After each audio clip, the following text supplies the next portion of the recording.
Hello and welcome to our Simple to Learn series of basic computer tutorials. Now in this first video we're going to look at what's inside your computer.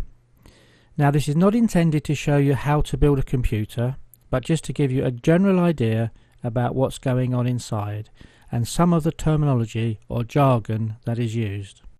We're going to be focusing on the desktop computer with regard to all our diagrams and images, but just be aware this is also applicable to laptop computers as well. Okay, so now let's just take a look at some of the main components inside your computer. First thing we're going to look at is the power supply unit, or the PSU. This is where you will plug your main supply into the back of this, and it will then power up the whole of your computer.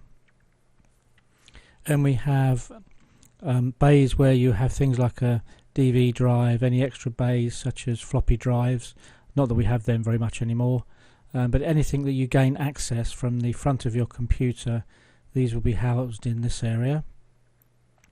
Then inside the bay you will have a hard drive. Now this is where everything that you do on your computer, all your programs, your operating system, every file you save will all be saved onto the hard drive.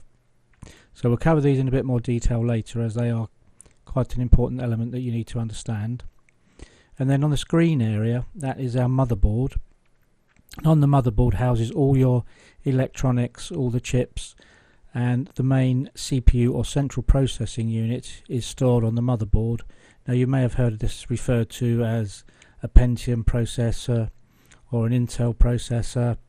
So that is the heart of your computer. Everything generates from this motherboard.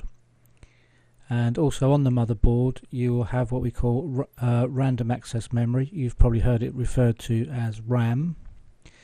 Now the difference between RAM and the hard drive is that everything that's on your hard drive is what we call permanent. So when you switch your computer off, it retains all that information on the hard drive. So when you switch it back on again, everything is still there.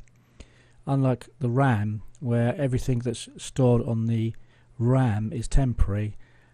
So things like if you was to copy something to the clipboard, that will be stored in the RAM area, but then when you switch your computer off, it's wiped clean, and as soon as you switch it back on again, they are completely empty. And the final thing we're going to look at is the accessory slots. So these, again, similar to the RAM chips, you can plug these in and out quite easily, and these are things like sound cards, network cards, graphic cards, and these are where you get your connections, where you plug your leads into the back of these for things like your monitor, sound, audio leads, things like that all get plugged into the back there. So that's just a brief idea of everything that's going on inside your computer. So next we'll just take a bit more detailed look into hard drives. Okay, so now we can look inside an actual computer, and you'll see that we've got the PSU power supply with the wires going to all the connections inside your computer. You've got the motherboard with the central processing unit.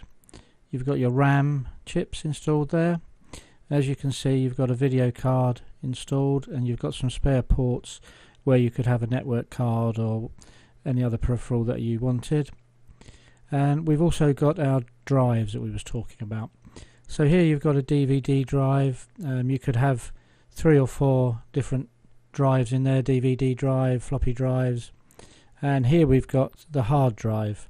Now you can see that's a hard drive with the lid removed, and basically it's just like a CD with a laser writer on there that is storing everything that's on your computer is stored on that hard drive.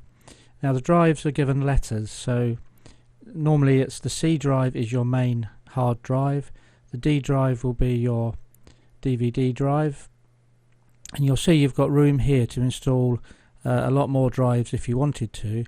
So any more drives that you installed would then become the E drive or the F drive, but your C drive will always remain your main drive with all your operating system and your main program files stored on the main primary hard drive. So as I say, there's room to install a lot more hard drives if you wanted to.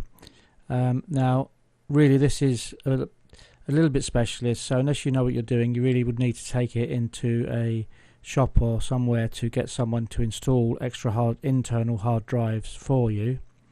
Alternatively, you can now get these external hard drives, which are exactly the same, do exactly the same job.